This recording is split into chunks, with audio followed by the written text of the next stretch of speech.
Votre bulletin d'information communale, BIC. Téléspectateurs yi ñuy seetaan fii ci journal bi bulletin d'information communale bi nga xamante ni yéen a nga taamu seen bopp tey nag ñu defal leen benn surprise bi mooy ñëw nañ fii nga xamante ni bi ni mooy village Poundioul nekk ci arrondissement de Raoult commune de Gandon ñu seet si fi docteur Ousmane Fall mi nga xamante ni yaakaar naa ni fii la fekk baax ci ay maamam ci ay léppam muy Poundioul ñu gis que nag tamit aussi ci taxawaay boo xamante ni bi nii am na taxawaay bu mu taxaw ci biir village bi am na taxawaay bu mu taxaw ci arrondissement bi am na taxawaay boo xamante ni taxaw na ko ci commune bi ñu fii la jànge fii la màgge fii danañ waxtaan ak moom pour leeral lépp loo xamante ni bi rek bëgg ngeen ko xam sur sa personne ci li nga xamante ni mooy image le docteur Ousmane Fall gis ngeen ko léegi bi ñuy dugg ci biir dëkk bi moom la leen doon wan noonu gis ngeen ko tamit ci li nga xamante ni ci ay façon yu bari yoo xamante ni def na ko fii taxawaayam école bi muy école élémentaire Poundioul def na fi 2 fois consultation gratuite yoo xamante ni mboolem li wër village yi nga xamante ni moo nekk biir Poundioul daan leen fi ñëw di fi fajoo mu jox leen i garab jox leen i médicament jox leen lépp loo xamante ni aajowoon nañ ko ci consultation gratuite du guléet ci moom muy dund social muy dund loo xamante ni ndimbal la parce que la santé n'a pas de prix le docteur Ousmane Fall danañ waxtaan ak moom ci bi nga xamante ni bii nii commencé na jàng école ba ni mu nekkee secondaire CI ba ni mu nekkee secondaire ba ni mu demee université ba ni nga xamante ni bii nii tànn na li nga xamante ni mooy métier docteur le docteur Ousmane Fall danañ seq ak moom ay waxtaan yoo xamante ni bii nii ci engagement politique am li nga xamante ni bii nii mi ngi koy mëne depuis ñu xamoon ko ci ALSA ànd liggéey Sénégal ak Racine Sy tey ñu gis ko ñu investir ko sur la liste PLD ak Mamadou Diagne Doudou li nga xamante ni kenn dootu ko laajte fii mu nekk homme de confiance am mu épaulé ko depuis ba ñu jeexalee campagne bi ba ñu commencé campagne bi ba fi campagne bi am le docteur Ousmane Fall bi nga xamante ni jeune ndaw la jóg am ay ambition am lu mu bëgg am lu mu bëggal réewam am lu mu bëggal dëkkam am lu mu bëggal askanam le docteur Ousmane Fall boobu moom la bulletin d'information di indi tey ci ay waxtaan danañ dugg ci biir mbokkam ñu wax ñu kan mooy Ousmane Fall danañ dugg ci ay dëkkaaleem ñu wax ñu kan mooy Ousmane Fall danañ dugg ci biir village xool lan moo fi am ak lan moo fi nekk gis ngeen tali bi nekk fi woon te suñ borom dogal na tey ñëw na gis ngeen école bi amul woon mur mais ci pas-pasam engagement bi nga xamante ni bi ni am na ko ci taxawaayam ci bëgg dëkk bi tey miiré nañu école donc Ousmane Fall la leen di indi ci seen émission bulletin d'information bi nga xamante ni saa su nekk dana dugg ci commune rek indi leen benn leader tey ñu indi leen Ousmane Fall. mooy yàlla nit dëkk baax na daal la mën a wax moom baax la moom dëgg yàlla. waaw baax na xam naa ne baax na moom wax mais loo ñu mën a fàttali ci ndawam bi nga xamante ni nekk na tool yaa ngi bi mu nekkee mag bi mu tegee tànk bi rek waaw ci kaw loolu moom ndax gis naa lu mu def fii ndax dana ñëw fii di jàppale doomu aadama yi que yàlla war sa ndax dana ñëw fii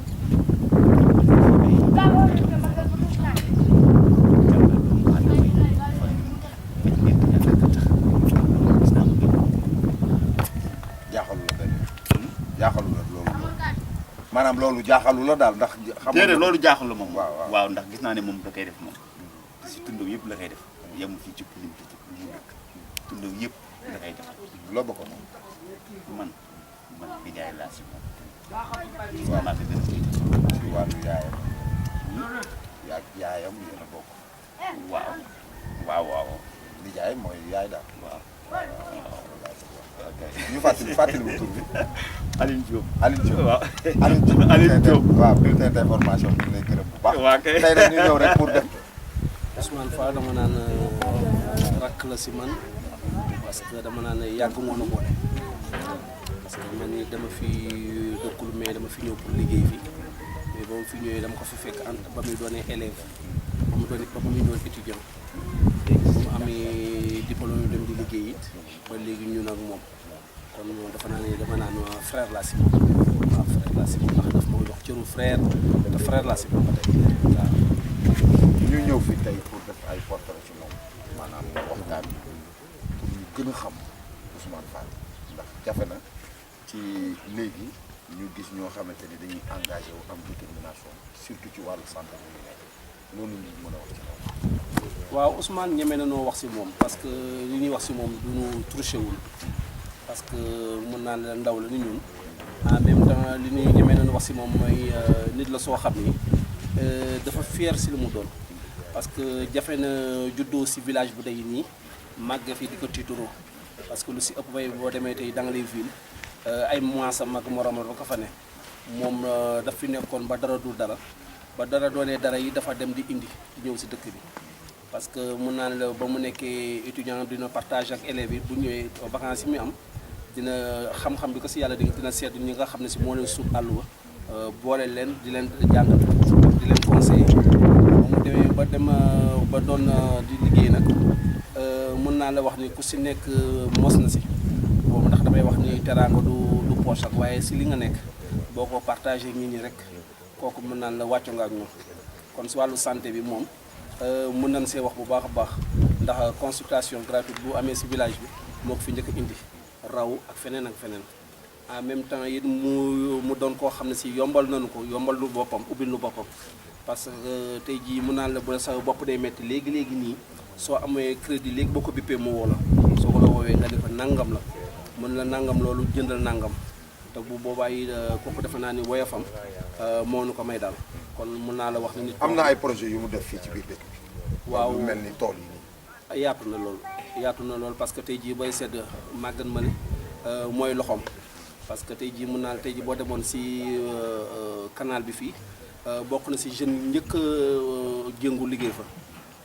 investir fa nag investir na si wàllu poulailler investir na tamit si wàllu tool yi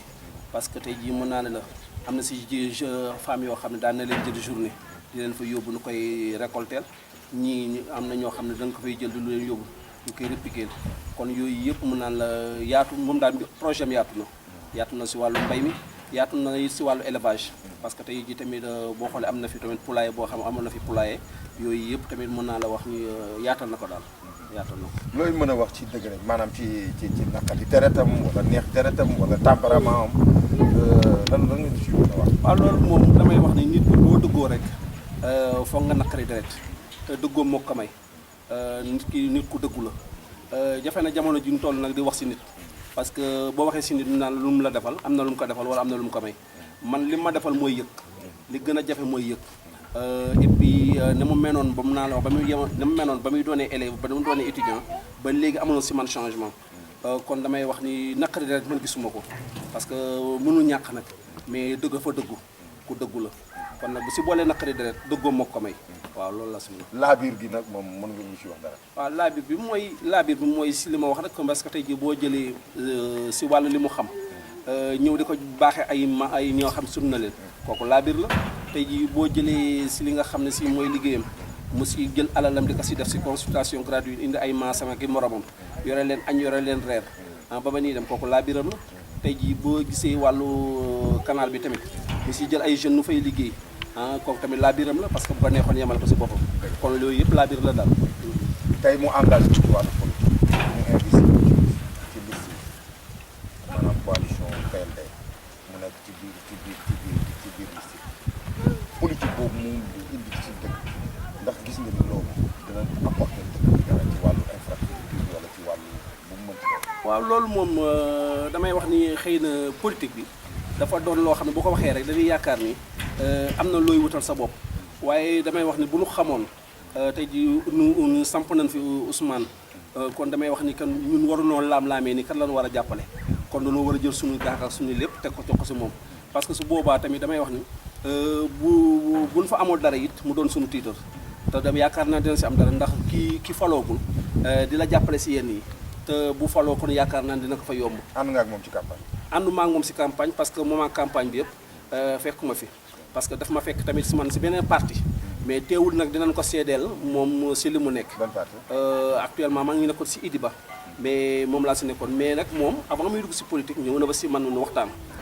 xamal naa ko nag mais xamal naa ko nag politique xamal naa ko it si loo xam ne xam naa ko si parce que ñun politique lu bon am na lu ñu si xam mais damay koy wax ni man ñeme naa ko si politique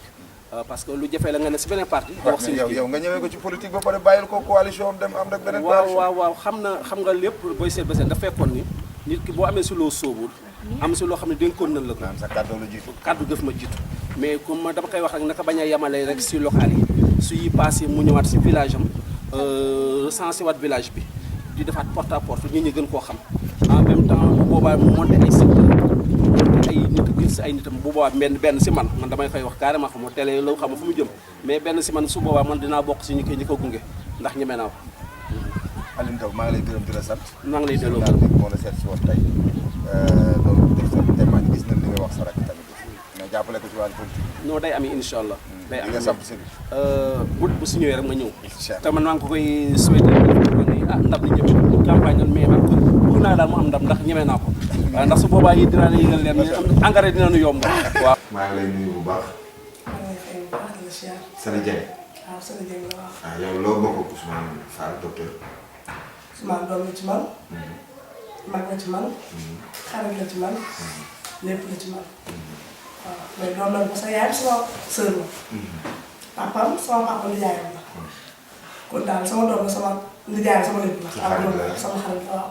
sama lépp la daal. waaw léegi yow loo ñu mën a wax ci Ousmane. ci caractère parce que tamit da ngeen xaw a bokk génération tuuti. mais ñu bëggoon a xam rek caractère bi nga xamante ni bii am na ko. ci dëkk bi ak ci personnel moom ci boppam. mu bëgg rek nga décrire ñu ko tuuti rek ñu soogay dugg ci waxtaan. d'accord Ousmane su ma toogee di wax fii ci moom. est-ce que duñ fi fanaan ci li mu mel ci li mu fi def ci sax li mu bëgg ndax lépp lu mu am fii moo ko gënal Ousmane lépp lu mu liggéey fii la koy andi lépp lu mu am daal bokk naa ko wax pour jóg franchement. caractère am il est quelqu'un de bien ku gentil am benn problème ñëpp lay taxal ñëpp lay réew ñëpp la am ak jàmm boo nekkee ci dëkk bi fii fi mu ne nii boo ko waroon di ko wax ñëpp même wax ji lan lay wax ku baax la ku cool la ku gentil la franchement man sax sama frère la sama lépp la mais moom xam na ma te lii nii bu ko seetaan yi ma xam dina xam ne ma ñoo xam parce que su ma ñëwee kii peut-être kii waxal nit waaye di waxal nit lii te fekk demeewul noonu franchement mais ku baax la ku oyof la ku yaatu la ku cool la daal. bëgg na ay mbokkam tamit. et loolu moom loolu mooy la première chose bi ma waroon di koy commencé Ousmane lépp lu mu am bokk na ak ay mbokkam du bëte nii du dara mais lépp lu mu am bokk na ak ay mbokkam Ousmane Dieng consultation gratuite yi muy def ay mbokkam doomu topp la koy defal boo koy defal sax ñooy ay mbokkam ndax boo nee consultation gratuite ñëpp dañuy ñëw ki nga bokkal ki nga bokkul ki nga xam ki nga xamul te consultation gratuite li ma doon wax rek li may wax suñu waa kër yi di ko wax waa dëkk bi ma ne certes consultation gratuite la ci yéen ñi faju si mais pas si moom parce que da liggéey ba fenn moom di salaire jëndee ko ay garab di ko dee ba mbari bu andi leen ko et loolu du ndaw ah sama kër sër lay nekk parce que sama kër sër lay nekk man fa lay fekkaan fa lay nekk matin midi soir Ousmane bu ñëwee consultation privée ku ne xam na ne boo demee ci docteur di consulter bu dee privé la 25 000 francs ngay fay bu fa ñëwee dañ koy ral bu tëbalee weekend bi ñëw Poundou toog Dakar beneen weekend day ñëw mais loolu noonu noonu lañ ko en fait est-ce que nit mën na am lu ëpp loolu ci nu ma ko mën a xaw sax nu ma ko mën a expliquer franchement parle lépp lu mu am ay mbokk ñu ko gënal lu ñuy wax naan xam nga la ko di waxee li ñu naan balaa ngay laaj jaay danga jaay lekk mais moom noonu lay demee franchement lu mu am pour ñu gën a koy andi waaw. nga nekk jigéen nekk xaritam. ñu gis ko ci wàllu politique bi nga xamante ni bii dugg na ci. yow nga dugg ci tamit ci même liste bi ngeen bokk. yow politique boobu nan nga ma koy waxee par rapport ak élection locale yi nga xamante ni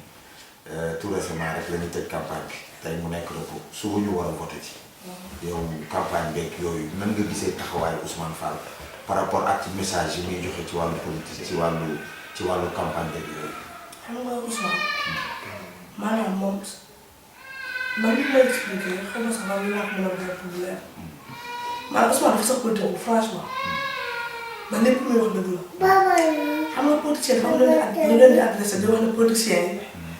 dañuy wax rek dañuy wax ak maanaam bëgg lu ñu am mais Ousmane nekkul dafa bëgg lu mu am lu muy wax nii dëgg la te man duma ànd ak lu wax dëgg ndax bu jëflu woon ma gis mën naa wax mais dafa jëf ma gis yaa ngi may wax kaay politique man politique moom mi daa ngi may wax sànni kaay politique man moom politique moom mais mos a wax yéen politiciens yi dañu noonu mais dafa am loo xamante ni lu ñuy wax ne maa bu la sa bët may fekk na doyul la dara du la doy franchement meeting yi fi jot a jaar yëpp wala pour nekk dafa benn politique bu santé parce que fii nii ba dëkk bi bëri na fi ñoo xamante ay politiciens lañ yàgg nañ fi ñëw di wax di waxaat li ñuy wax France mais Ousmane duggagul sax ci langue politique def jaay yaa lay dégg kon kooku bu su duggee li olof nee na ku la dig jox dégg su la diggee ak nga war a tàmbali waaw ku ne xam ne la bokk soo ko amee oto bu la yóbbaale Ousmane war a def nii Ousmane duggagul ci pour boole mu ci soxla am dugg man amagu ci dara moom li mu am ci doole boppam mu ngi koy defal wala di ko defal askan wi ñuy gis kooku bu la waxee jàppale ba mu am nangam c'est parce que bu amee ci yéen la ko jëlee si Ousmane bu ko neexoon politique kii bu ko neexoon parce que suñu Fallou Mbacké di politique day toog. am ngeen yaakaar gagné élection yi nga xamante ni mooy élection locale yi am ngeen yaakaar gagné ak seen candidat dañuy gagné loolu moom bi sa nekk day parce que de askan bi ñoo sonn nit ñi dañoo sonn ci ay naxi mbaay te xam naa ne bëgg nañ ku leen dimbali bëgg nañ ko changer affaire bi kon dañuy gagné ndax gars yi ñoo sonn waaw te xam nañu affaire bi baax ñu si ñëw. ak la grande coalition bi nga xamante ni Doudou Diagne moo ko jiite Diagne Doudou moom moo ko jiite yow ci liste boobu nga bokk. waaw ci laa bokk parce que li may wax rek dafa maa bëgg desaan ba xaw ma sax ak Serigne Fall dafa maa bëgg ba xaw ma sax mu ma bëgg wóor na yàlla ndax Pinding gi duñ fi taal 2 personnes lañ fi taal wax dëgg yàlla ñu booloo ñoom ñëpp ak seen cofeel bi am ci man sama dund di xeebu diine après boole ma ci. Ousmane bi mu ko xalaatee moom sama dund dina ci teg yéen a jërëjëf te incha allah rabbi lépp lu ñu mën a def lu ñu mën a def ndax ñu baale ba pare bés bi jot rek la ñuy xaar ñu doon baax. waaw maanaam xol yi féex. xol yi féex waaw xol yi féex. xol yi féex rek. sori yàlla waaw Sali moom moo nekk noonu di jigéen ci Ousmane Fall le docteur moo doon def témoignage ci mel noonu Sali ñu ngi lay gërëm bu baax di la sant. maa ngi leen di merci beaucoup ci journal bi moo la section tey. waaw man nag Maguette Dieng la ma dëkk Koungheul di frère ci docteur Ousmane Fall dëgg yàlla lépp lu mu yëngu lu ne maa ngi ci ginnaaw moo tax ñu bëri naan secrétaire docteur Ousmane Fall mooy. bras droit am en fait bras droit waaw mooy lépp moom sama lépp la. homme de confiance am. waaw homme de confiance bi projet bu ñu sumb na maa ngi may si xalaatandoo ñoo koy dóorandoo ñoo koy sumbandoo lu ñu am aussi ñu am ko te dëgg yàlla mu doon nit koo xamante ni ku sori lool ci Maguette waaw parce que docteur ak Maguette benn lañ kenn lañ waaw mu ngi toog su ne lëm ko dañu déggante mosul am wallaay. Maguette Dieng yow ñu gis ni yow ngeen ñaar kenn ngeen mais lan nga ñuy mën a wax ci projet yi nga xamante ne bi nii docteur dugal na ko ci biir dëkk bi ak travail ak liggéey bi nga xamante ni mi ngi koy liggéey ci biir mbokk yow dégg nañ fi léegi Sali wax fi consultation gratuite yi mais mën nga ñu ko expliquer carrément pour ñu gën a xam la personne de Ousmane Fall. waaw kon tey suñu doon toog tey di waxtaan ci Ousmane Fall rek dëgg yàlla xam naa fi la ñuy fan parce que Maguette moom bu toog di wax si Maguette ci Ousmane rek mënu maa wax lépp mais nag dinaa am tuuti lu ma ci wax du bëri parce que man ak moom amuñu réeru xamante ne te d'ailleurs sax man bokkam la mais am na ñoo xamante ne bokk na docteur la dañoo ma gën a jege moom ñoo ma gën a sësoo moom dañoo sës rek ci moom jël lépp en main aaki moo ko ñun comme ñun bu ñu bokkal maanaam ñoom kenn gën a xàññi docteur dëgg yàlla de bërki démb rek maa ngi dem si benn meeting benn maire jël fa téléphone ñëw si mu jël micro bi di wax mu ne yéen waa Koungheul boo leen xamul koy docteur Fall ñun waa Raw boo leen bëggulee ñun bëgg na te ki wax benn leader politique bu mag moo ko wax ñun saa leen demee ba soxlawati na rek ñun jox leen ñun bëgg nañ te boo leen ko jàppale wu ñu ngi ci ginnaaw di ko jàppale ndaxte da ngeen am te xam ne li ngeen yor law te parlant de ces projets mu doon nit koo xamante ni il est très pragmatique xam nga sànq maa ngi dégg si benn interview waa dina ndax naqari na deret waaw kon naqari deret bi est très compliqué te dafa doon nit koo xamante ni maanaam du muy wax résultat la doon te loolu tax man moom ñu mën a ànd à chaque fois suñuy débat dañuy jël le contenu débat bi xam nga ñu traité ko de manière différente boo xamante ne tey ëllëg képp ku doon rocc ci moom sax daa am nga jël ci moom dafa dem ba tey des fois damay dem sax administration nekk si yenn réunion yi waaw samay collègues yu bëri dañ ma koy wax nag maa booy yow da ngaa pragmatique bu mu ëpp ndax la lépp ci moom laa ko jàngee en fait tey bu ñu nekk ci di débat il faut aller vers l'essentiel ñu wax te jëfe ko te it ci loolu la ñuy dugg simplement moom. mais seen réalisation yi mu fi def maanaam ci ay projet ci ay yu demee woon loolu da nga ñu ci expliquer réellement parce que bëgg nañ ko xam ndax romb nañ léegi gis nañ tool bi ak yi mu fi def yëpp ci wàllu financement des moto pompe yeeg yooyu yëpp mu fi indi forage yi mu fi def ak yooyu yëpp te yow yaay homme de confiance am dañuy soxla nga expliquer ñu carrément ñun ñu mën a xam. waaw loolu moom dinaa si sawar di wax lool parce que moom boo xoolee ci projet bi yëpp dafa jëm ci wàllu agriculture élevage et wàllum sanitaire surtout avec la malnutrition di ci jëngu lu bëri tey bu ñu jëm ci wàllu réalisation tey projet yi ñu def fii nii au niveau du village de Pointe bi environ mu ngi nii jënd benn moto pompe boo xamante ni yaa coûté 700 000 fi nga xamante ni actuellement dafa fu mu nekk ko rek espace de sur un espace de 2 hectares lañ fa amoon projet te projet boobu tey permettre na jeunes yu bëri tey fii si village ñu amuñ fa emploi bu mu liggéey ndaxte fii dafa naqadee liggéey ñu demoon si démarrage bu baax sax ba dëgg yàlla mais nag avec le temps yu bëri changé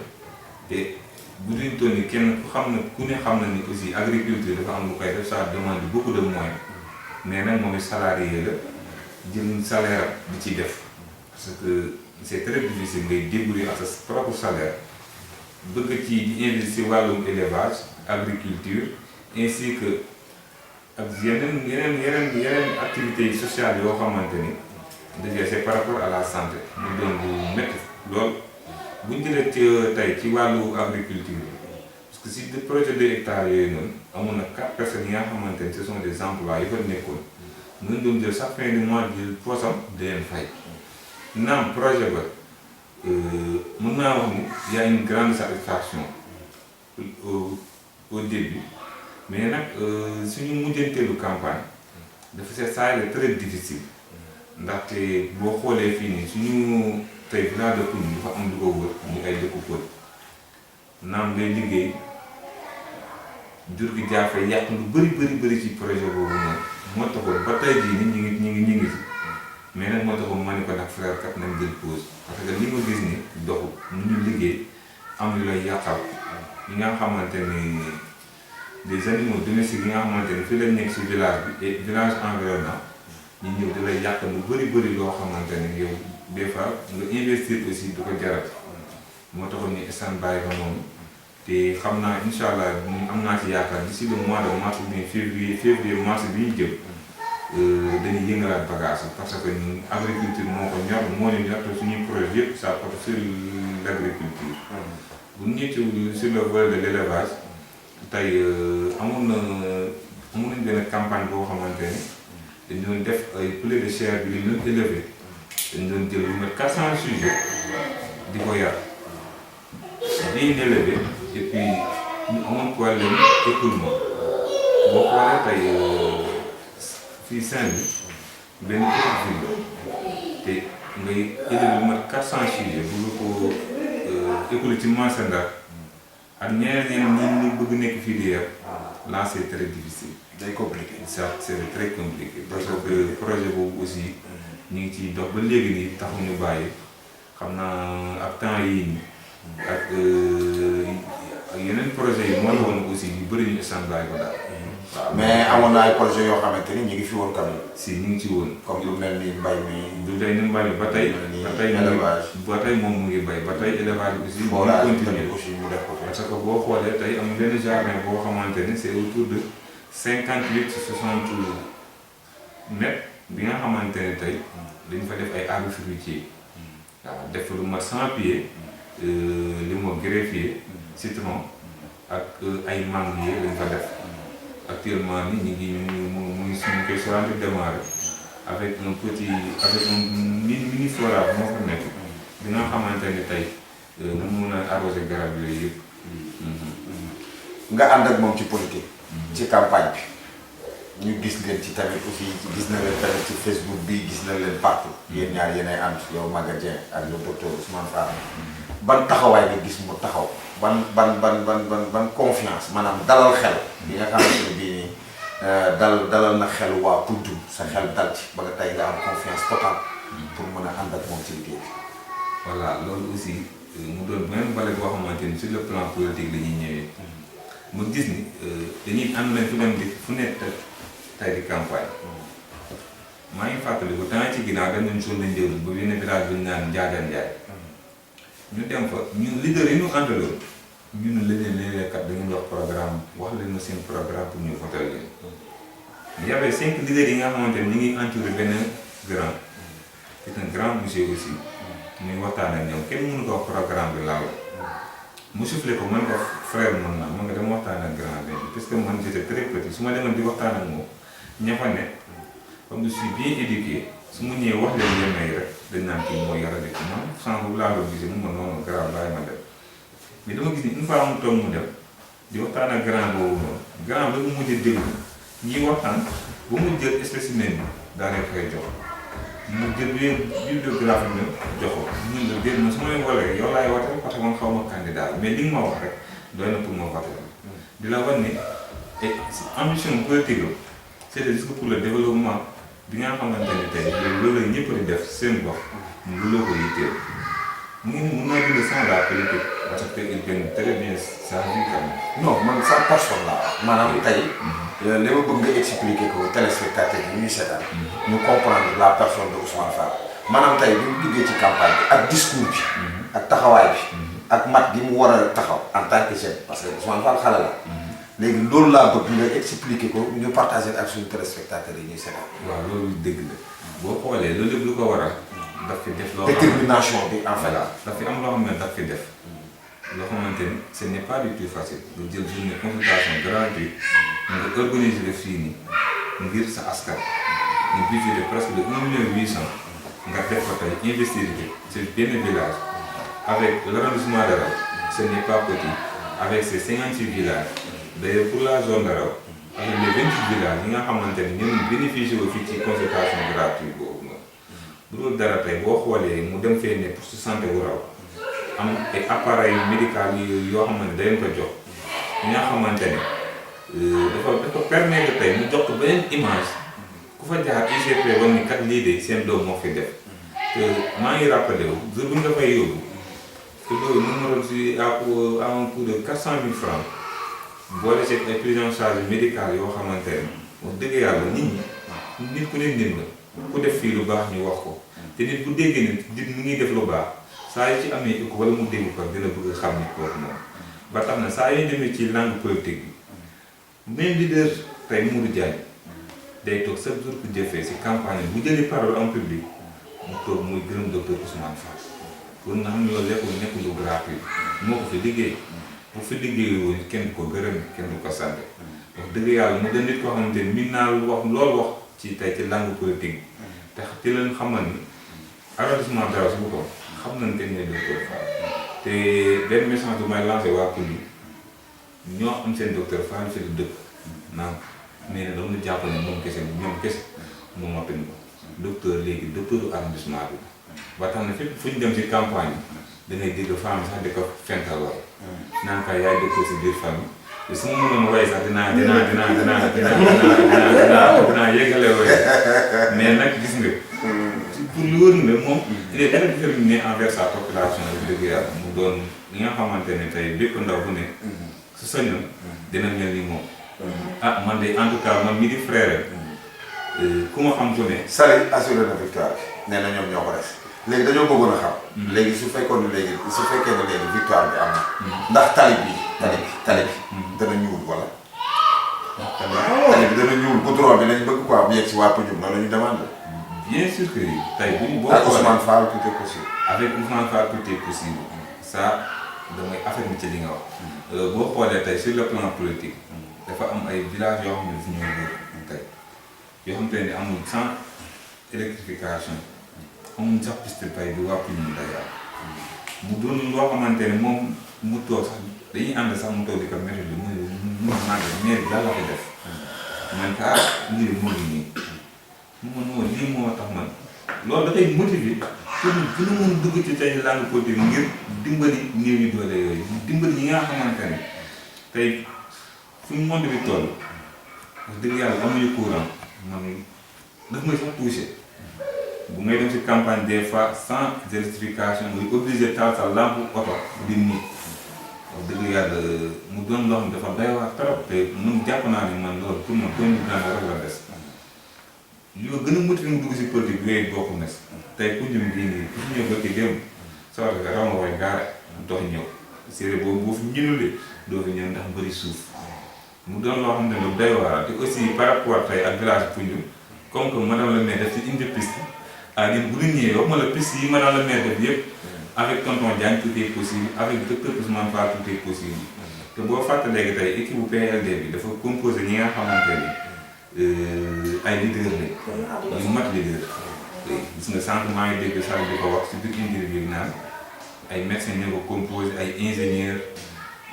en développement social ingénieur en développement économique xam nga ay des enseignants. coalition bu mag la. coalition daal bu mag la moo tax naan la coalition gagnante et avec le PLD la PLD aussi c'est une équipe boo xamante ne wax dëgg yàlla équipe bu am rigueur la ba tax na fépp fu ñu dem nit ñi dañuy génn en masse. mais Maguette Dieng Khoudia Baye bàyyeegul de Khoudia Baye indi na fi kii de indi na fi piste de. waaw Tata Khoudia. gaw mu may leen dara de te yéen fi mu ne nii confiance bi ngeen di defee nii benn waar de. waaw Tata Khoudia moom bu ma wax sax Tata sunu maam la. dëgg yàlla boo xoolee élection 2019 yi passé man ak sama frère yëpp ñu leen soutenir ak sunu mouvement Ansar ñun ñëpp dañ ko soutenir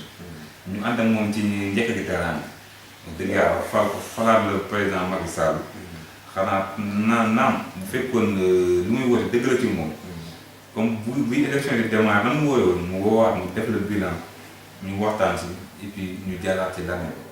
mais nag defu ko. dafa bàyyi ba élection yi ñëwaat comme si que ñun daal ay daf ñuy utiliser mu bàyyi ba élection yi jotaat mu ne kat xaar moo waat sama dof yi alors que ñun aussi ñun yeewu nañ en fait population pour ñu yeewu na tali boo xam ne da nga bàyyi ba 15 jours des élections nga ñu naan damay defar tali def ko ngir dafa war a def parce que bu ñu fàtte ni maire dafa am ay compétences transférées yoo xamante ne lii di defal piste école et tant d'autres dafa war kooku kenn waru ko ci gërëme di ko sant parce que mënoo yéen avec une très grande commune avec benn budget boo xamante ne macha allah fa tabarkaar macha allah wax dëgg yàlla de 800 millions nga toog en 7 ans nga def si benn piste à Peunjoum dëgg yàlla loolu c' est vraiment regrettable. c'est waaye mu ngi noonu quand même c'est loolu insiste quand même aussi ñu toog ci waxtaan naa defar na fi tali alors que tey dinaa def fi dara te aussi di la fàttali sama leader nee na moom courant bu mu fi indi woon depuis 7 ans plus yi mu fi defoon depuis 7 ans dara yokku ba tax na ay jeunes yu dëkk zone Ndiaroum yu dëkk zone de Privé yu dëkk zone Daraw mel ni Maguette Dieng Ousmane Fall ñoom ñoo doon waxtaan seen biir ñu xool le candidat idéal c'est tonton Diagne donc nag war na ñu dem Dakar rapproché ko waxtaan ak moom indiwaat te xam ni kat tey sa place est ici population bi namm nañ ko moo taxoon engouement boobu taxoon ñu bëri ñun ñii jeune même la jeunesse de Alsar tey mu ngi ci biir combat bi mu ngi koy combat bi nekkul loo xamante ni combat bi yombul ak combat Maguette non c'est un combat de l'arrondissement de Raw c'est un combat aussi communal bi nga xamante ni foog ñu xeex ko injustice bi jógee fi tey d'ailleurs j'ai fait Kolda mais à Tamba mais yàgguma fa mais moom chaque jour sax dëkk la moo koy nettali mun ma à Tamba seen mairie day toog si yàgg rek ñu xool recenser les jeunes xam nga ñi nga xamante ne amuñu suuf amuñu terrain ñu indi ñu defar leen këyit jox leen ay terrain yi nga xam ay parcelles yi nga xamante ni séddale leen nga xam ne ëllëg jeune bu ci am astuce daa mën a dem nga tabax yi foofu mais ni boo xoolee au niveau de la commune de Gandon loolu amu fi d'ailleurs ay Macoumba Faye ma jaar si turam di ko defal promotion xam na bu baax ñëpp xam nañ ko moom Macoumba Faye moom daal moo fi ñëpp jël suñuy suuf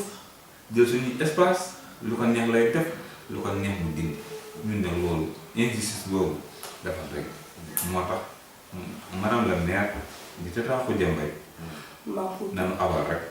dëgg yàlla parce que ñun dañoo namm liggéey. waaw mu dalul daal mag la. na daal mag la te ñu ngi koy gërëm di ko sant. dëgg yàlla jàmbaar la ci effort yi ñu fi def. mais nag ñun on n'a pas besoin de ça en fait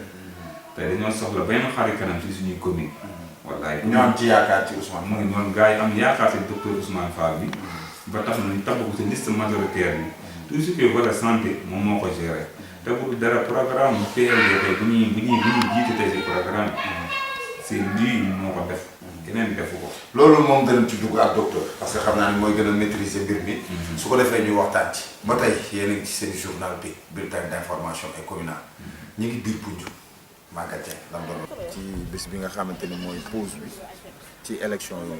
ci campagne bi ñu génn muy élection locale ci biir commune Gandon arrondissement Daraw ñu ñëw tey ci village Poundiougne bi ba tey ci suba ba tey léegi rek ñu ngi nekk ak Ousmane Fall boobu ba tey dégg ngeen li nga xamante ni bi nii ñi fi dëkk ak moom ñi fi nga xamante ni fii la defee ndawam ak lépp dégg ngeen li ñu seede ci moom kon tey ñi ngi taxaw ak chef de village bi nga xam ne mooy borom dëkk bi di jaraafu dëkk bi ñu ngi lay nuyu bu baax délégué. ñu ngi lay fay ñu ngi leen di fay di leen wax bisimilah. waaw yaa ngi ci journal bi tey ñu seet si woon Ousmane Fall bëggoon rek nga wax ñu ci ay kaddu yoo xamante ne gën a ràññee Ousmane Fall le docteur. waaw merci defe naa ni question boobu bu ñu ko posé dinaa si sawar a tontu ndax yomb na ndax bu fekkee nit dafa nekk as ndaw jàng fi cycle primaire ak secondaire ak dem université mën naa ni tey am na xam-xam comme ay moroom mais li mu bëgg lépp moo di dëkk bi jëm kanam c'est un jeune qui est très social sur le plan social surtout aussi il est médecin déjà def na fi 3 fois consultation gratuite donc loolu tuutiwul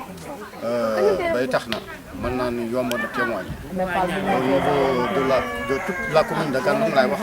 suñu village bi rek la xeemale dem na fi bay Mbol Tim di def consultation gratuite kon mën naa ni ba ci Ñigala dem na fi def consultation gratuite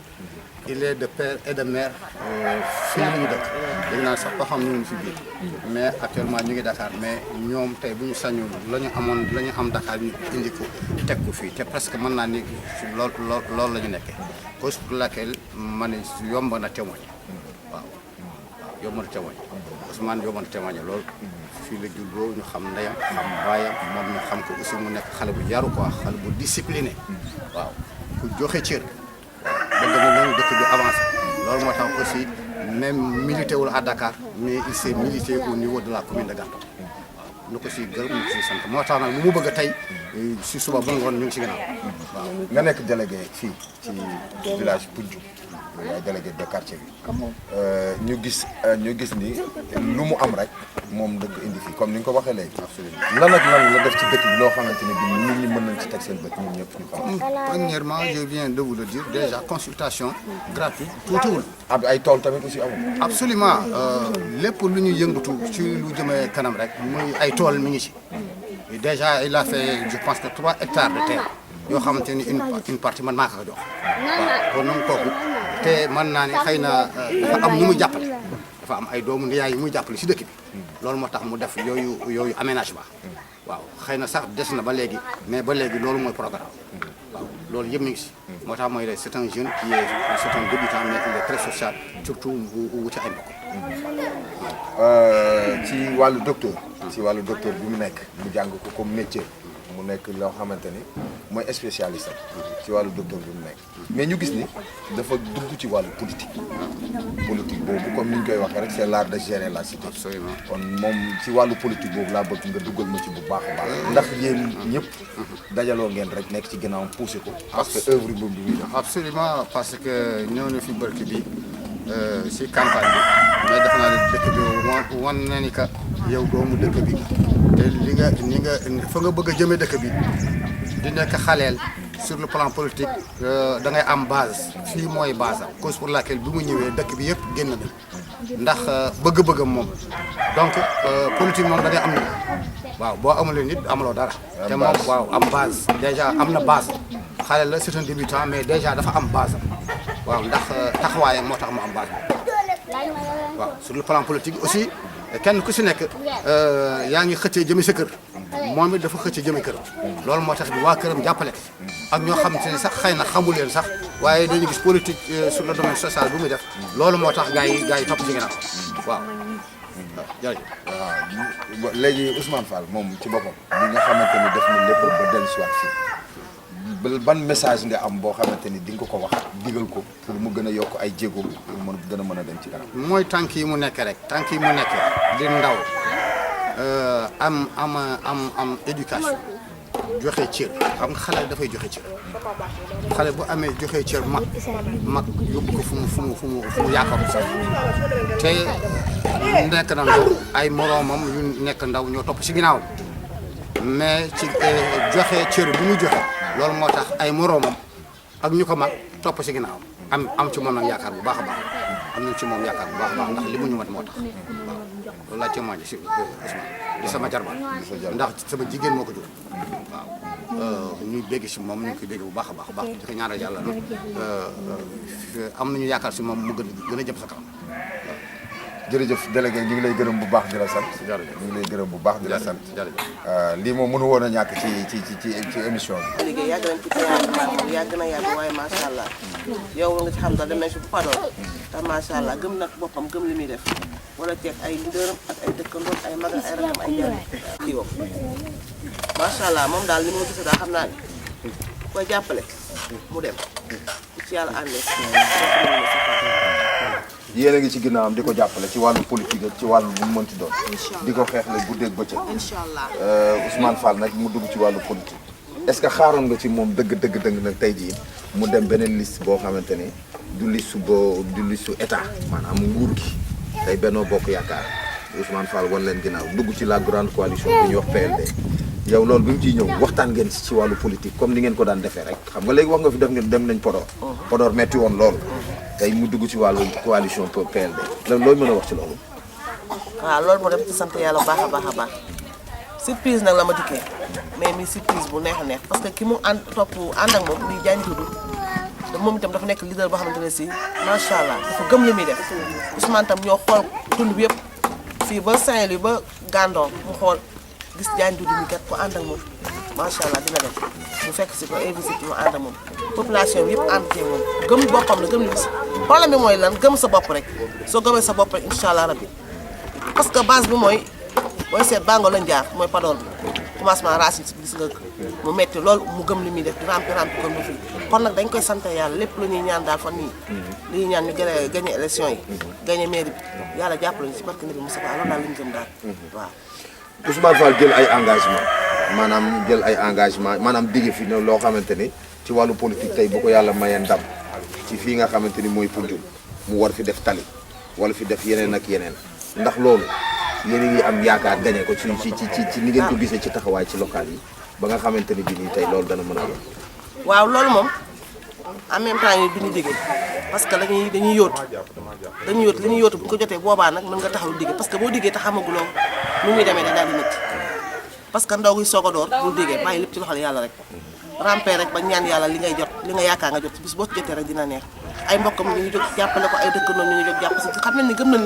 na boppam gën li muy def parce que nga xamante ni mu amee tuuti as toq ñëw def ay consultation def na fi 4 fois ou 5 fois consultation ci doole boobu xale yu jóg investir jàppale ko ñu xam ne kii kat ku ko jàppale mu dem kon nañ jóg jàppale ko incha allah rabbi muy tali goudron yàlla baax na mu leer na la ki tey bu ko amoon tey ci mairie bi tey dinañ ko indi ñun gëm nañu loolu ñun population gëm nañu loolu ñun waaw. kon ni ngeen ko daan defee Podor jamonoy Alsar jamono ji nga xamante ni bii métti woon na loolu tey taxawaat ngeen beneen taxawaay boobu yéen jigéen ñi nga xamante ni yéen nekk fii yëpp ñu gis ni tamit jigéen ñi dañuy am ay keesu plan ay tuuru plan ndax loolu Ousmane Fall ci biir cellule am mi ngi indi leen di apporter ay financement yu demee noonu. waaw mooy li ma la wax rek dafa am loo xamante ni si daal nañ def ndànk-ndànk rek incha allah rabi ñu ngi waxtaan ci affaire mooy li ñuy wax mooy affaire arrêté yooyu ci affaire jigéen ñi ngi ci waxtaan ndànk-ndànk maa ngi moom parce que nag mënagoo tëb rek ne dama leen defal nangam te xamagoo li ngay xëcc lu mu doon nañ def ndànk-ndànk rek incha allah rabi mais maa ngi moom ñuy waxtaan bu baax a baax ak Maguette ñuy waxtaan ci yëngatu yooyu baax a baax. réeróo wuñ daal yéen a ngi waxtaan looy wax rek sa mbokku jigéen ñi nga xamante ni ñoo dëkk fii ci village environ. waaw sama mbokku jigéen yi ci mel ni Mate Ndiaye mi toog ak Sow ñuy waxtaan maa ngi moom bu baax a baax ñuy waxtaan ak moom bu baax a baax a baax.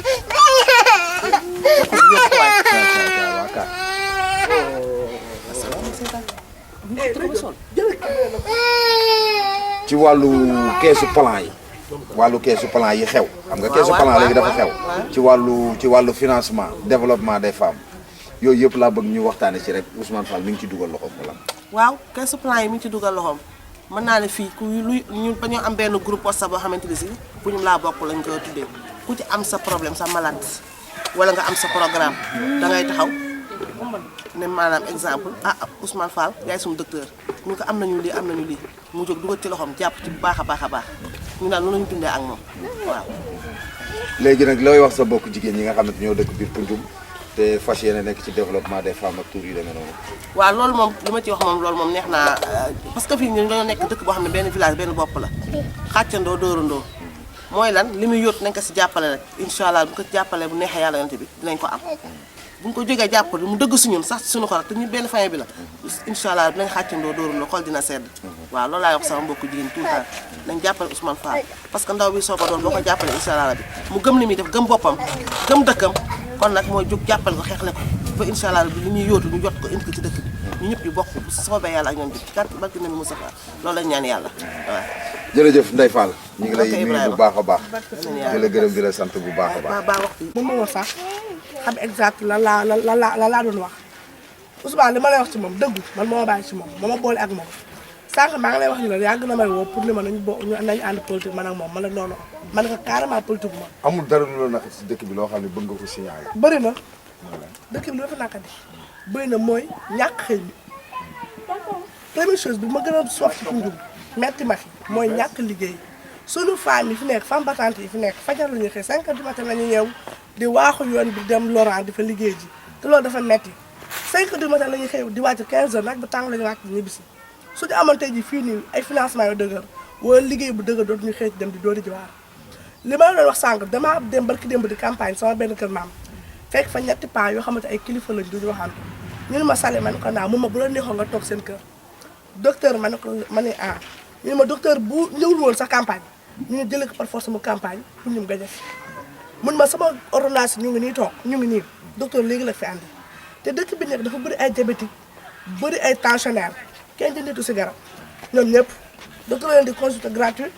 di leen indil seen ordonnance yi ñu koy naan gratuit di gis seen bopp di gis seen wér-gu-yaram muy mag ñi muy xale ñëpp gratuit la ñuy def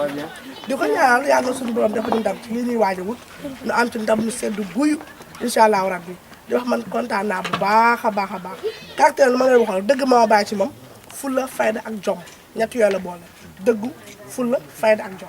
merci beaucoup. merci tonton. ñi ngi toog ak docteur Ousmane Fall mi nga xamante ni moom la ñu seet si woon ci émission bi nga xamante ne bii nii moom la ñu defal journal bi fii ci Ndar tey ñu ñëwoon arrondissement de Raw village Koundioum commune de Gandon bi nga xamante ne yëngu-yëngu yu bëri am na fi ci wàllu politique muy la grande coalition PLD Khoudia Mbaye ak ñeneen ñoo xamante ni ñoom ñëpp ñu ngi xëccoo commune de Gandon nekk commune boo xamante ni commune bi dafa takk ak Ndar am solo lool ci wàllu suuf ci wàllu environnement ci wàllu mbay ci wàllu sàmm ci wàllu boo xamante ni bi ñu bëri xam nañ ni commune de Gandon lu am solo ci économie bi nga xamante ni bi nii am na fii ci wàllu ci dëkk bi ñuy wax Ndar rawatina commune de Gandon tey ñu toog ak Ousmane Fall le docteur danañ waxtaan ak moom comme ni ma lañ ko waxee woon rek ci tàmbali bi danañ waxtaan ak moom fi mu doore waxtaan ak moom ci wàllu politique waxtaan ak moom ci wàllu environnement waxtaan ak moom ci wàllu mbay mi ak projet yi nga xamante ni def na ko fi ak ambition bi nga xamante ni bi nii après les élections bëgg na ko mu waxtaan ci tuuti xam naa lu ñàkk nag dana ci cof mais xam naa lu ci sori incha allah docteur Fall maa ngi lay nuyu bu baax. maa ngi lay fay bu baax a baax Ibrahima Fall sama xarit di la nuyu bu baax a baax di la dalal ci Poundioume. Poundioume nekkul dëkk boo xam ne lu bees la ci yow ñëw nga fi ñëwati fi. di nuyu aussi ici di leen nuyu bu baax a baax te di leen dalal. docteur dañuy tàmbalee rek sa école primaire ba bi nga yegg université nga defal ma jaar-jaar boobu rek. waaw jaar-jaaru docteur nag sur le plan des études ça a été un peu atypique. Dakar laa juddoo ñu bëri dañ jàpp ne fii laa juddoo Dakar laa juddoo Diamaguène jàngee foofu primaire ba collège ba troisième par la suite ci laa ñëwee Poundioume mais faut rappeler que dans le temps comme que sama papa sama yaay fii lañ jóge chaque vacances maa ngi woon Poundioume donc Poundioume nekkul dëkk boo xam ne lu bees la ci man ma ñëw eggale fi troisième raw sax ñëw fu njëkk a def troisième première ñu fu njëkk a am BFEM ñun la et par la suite ba ñu amee BFEM raw amul lycée ñenn ñi dem Ndar man nag ma bokkoon ci ñi nga xam ne dañoo demoon Paal dem Paal ñu orienté ma série S2 ma defa seconde première terminale S2 et à la suite de cela ñu am bac ma bokk tamit ci premier élève bi nga xam ne man lañ orienté faculté de médecine bu jugee lycée Paal donc bu ma ko doon résumé daal maa nekk premier élève bi nga xam ne maa jugee raw dem université dem def ci médecine sama cursus foofu noonu la démarré bañ demee université tamit comme que les études médicales dafa nekk ay études yu xaw a gudd parce que ba léegi étudiant la depuis 2009 à 2018 8 ans d'études ci laa amee sama doctorat en médecine ci laa après nag ci laa inscrire en DS diplôme d'études spécialisées santé et sécurité au travail actuellement nii maa ngi sama 4e année de spécialisation ba ma ko doon résumé daal ci université maa ngi sama 13e inscription à l'université loolu daal mooy cursus bi ci wàllum liggéey nag comme études médicales yi dafa yàgg après sama thèse ci laa commencé liggéey liggéey bi nag mu ngi dooree université service médical des étudiants foofu laa njëkk a nekk en tant que contractuel en même temps tamit ma jóge fa dem clinique des Almadies ma nekk fa tamit médecin chef adjoint yàlla def ma nekk foofu ba ñu jël ma IPRES affecté ma à Tambacounda comme médecin chef IPRES Tamba ma yàgg loolu Tamba je pense bien def naa fa 3 ans 6 mois je pense bien après ñu muté ma à Richard Toll mais toujours dans le compte de l'IPRES comme médecin chef IPRES de Richard Toll ma def fa 8 mois entre temps comme que sama spécialisation c'est dans le domaine des entreprises ma déposé woon CCBM à la CCBM au comptoir commercial Bara Mboup léegi ak def entretien ñu jël ma bientôt 10 mois ma nekk médecin du travail du groupe CCBM loolu daal ba ma ko doon résumé loolu mooy Ousmane Fall ba ma dalee jàng ba fi may wax ak yow sur le plan des études ak sur le plan professionnel. nga dëkk Poundioume def li nga def lépp ci wàllu étude ba tey nga yegg si fii léegi yow lan moo la indiwaat Poundioume motivé la tamit ba nga ñëwaat fii nekkaat fii Poundioume di fi def li nga fi def. bon Poundioume moom pour dire vrai mosuñu fi jóg Poundioume mosuñu fi jóg nee naa la ñun en fait dañuy sant suñuy ñaari waajur d'abord parce que bu ñu miinee dëkk bi rek yàlla ak ñoom la parce que ñun on est issu d'une famille boo xam ne même je me rappelle avant ma doon ñëw fii di jàng sax suñu kër après chaque lendemain événement muy Korité muy Tabaski ñëpp doon ñëw village donc mun naa ne mosuma fi jóg d'ailleurs sax ba ma fi doon jàngee les grandes vacances daaw ma dem Dakar les fêtes de Pâques wala fête Noël sax fii laa doon toog donc mosuma fi jóge bi yëpp peut-être mooy temps yi ma nekkee université di jàng di dem di ñëwaat donc c'était normal que Poundioume nekk sama fief nekk sama base te incha allah maa ngi fi te fii laa dëkk. docteur Ousmane Fall jaar bi ak ni nga dellusiwaatee Poundioume bon mosoo fi jóg comme ni nga ko waxee ak ni nga fi dëkk yëpp implanté wu fi mais ñu gis ni bi ñu duggee ci dëkk bi gis nañ dëkk bi yëpp say mbokk lu ñu seede lu mu am daf koy bokk ak ñun. lu mu mës a xewle ñun ñëpp daf ñu koy wax lu mu mës a dugg tamit waxtaan ko ñun loolu mbokk gi la wala deret gi la wala c'est la culture africaine. bon xam nga des fois dañ naan Saint-Louis c'est la région de la Teranga. loolu Poundioume la fekk baax. fii on a toujours vécu en communauté. je me rappelle sax temps yi ñu gën a nekk xale. bu ñu daan football terrain sax ñun ak grand yi. di teg xaalis. bu amee ku gagné guddi ñëpp a koy bokk meew ko. maanaam jotaay boo de même ci nawetaan yi sax guddi bu ñuy réunion sax amul xale amul mag amul jigéen ñëpp ay bokk réunion donc je pense que loolu fii laa ko fekk mun na nekk mbokk nag mun na nekk deret mais en tout cas daal fii laa ko fekk te incha allah ñun xale yi dinañ def de telle sorte que sàmm loolu noonu loolu moom mënuñu ci dara fii lañ ko fekk on est obligé quand même de suivre cela de suivre ça bon sa mbokk yëpp taxaw nañu seedal la loo xamante ne xëy na sax man bi ma ñëwee fii sax laa gën a xam kan mooy Ousmane Fall ci wàllu mbokk geeg ci wàllu solidarité nga gis ni daan leen fi def ni tamit consultation gratuite lan moo motivé woon tamit socialement ngay dund loolu. bon loolu moom dinaa ci sawar parce que sànq ba ma lay expliquer ci sama cursus parallèlement am na ci beneen volet boo xam ne ba ma demee université loolu mun naa ne foofu laa ko jëlee ba may def deuxième année médecine ci laa dugg amicale des étudiants de la faculté de médecine ma nekkoon délégué nekk délégué ba pare bokkoon ci bureau amical faculté de médecine en même temps nekkoon membre assemblée de faculté donc parallèlement jàng bi amoon naa beneen formation initiale boo xam ne c'est dans le cadre carrément du syndicalisme dans le cadre carrément de bien faire le social loolu je pense bien ci lañ ko jëlee woon di défendre étudiants yi sur le plan matériel que sur le plan moral loolu je pense que ñu ngi ko doon def tamit parallèlement tamit étudiants yi daan jóge fii doon dem Dakar tamit ñu leen doon taxaw parce que dans le temps nekk naa fi secrétaire général Saint-Louis assistance médicale nekk fi tamit président mouvement des élèves et étudiants de Raw nekk naa fi sax président Thiaroye Union Santé parce que Thiaroye aussi bokk naa fa tamit arrondissement de Thiaroye bi nga xam ne Diamaguène fa la nekk bokk naa ci tamit mais social boobu noonu mu ngi jugee je me rappelle ba ñuy def 3e année médecine yeneen localités yi dañ doon def des journées de consultation gratuite léegi ñu ci doon initier ñuy dem ànd ak suñu grand yi mais saa yu ñu demee on se rendait compte que ñi ko fa doon def mooy ñi dëkk ci dëkk yooyu noonu ñu seetlu ne suñu boor bi suñu jeunesse on a une jeunesse qui est passive maanaam social bi maanaam seen loxo dugg ci lu bëri man nag ma amoon idée ne man kat as tuut li ma am bàyyil may dajale ay garab jël sama bourse sax des fois di jënd ay garab sama 5e année médecine ci laa njëkk a initier une journée de consultation gratuite ba may def 5e année médecine bourse 60 000 laa amoon mais ci lañ njëkk a def journée de consultation gratuite consulté ci je pense bien 280 personnes. fii à Poundioub moo nekk suñu première édition di ci nuyu au passage Djibi Bari mu ngi dëkk Kër Daouda Sy c'est un dentiste boobu sax maa ngi moom bokk nañ si ñu fi njëkk a ñëw def ko loolu boobu moo nekkoon première édition bi.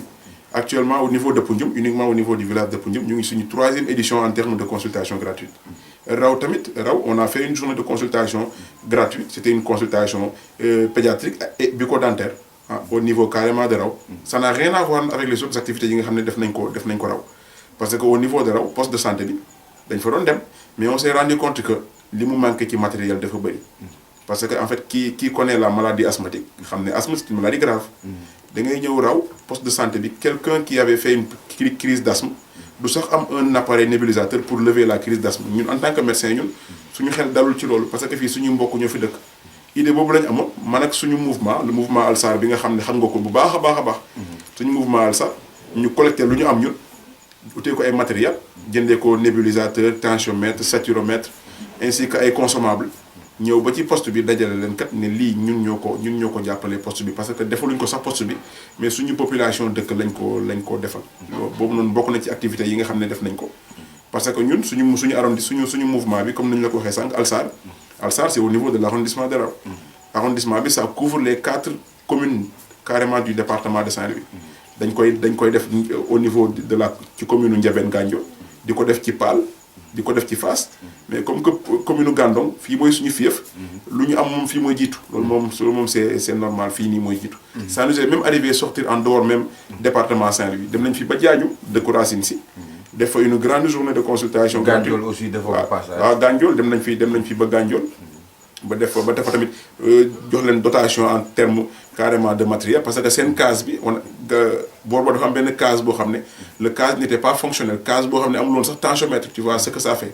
maanaam ku amee sax hypertension artérielle amoo sax un appareil pour contrôler la tension artérielle ñu may leen tensiomètre may leen tamit le petit matériel bi nga xam ne case daf koy soxla carrément. mais lépp ci sa doole bopp la. lépp ci sama doole bopp la parce que bon.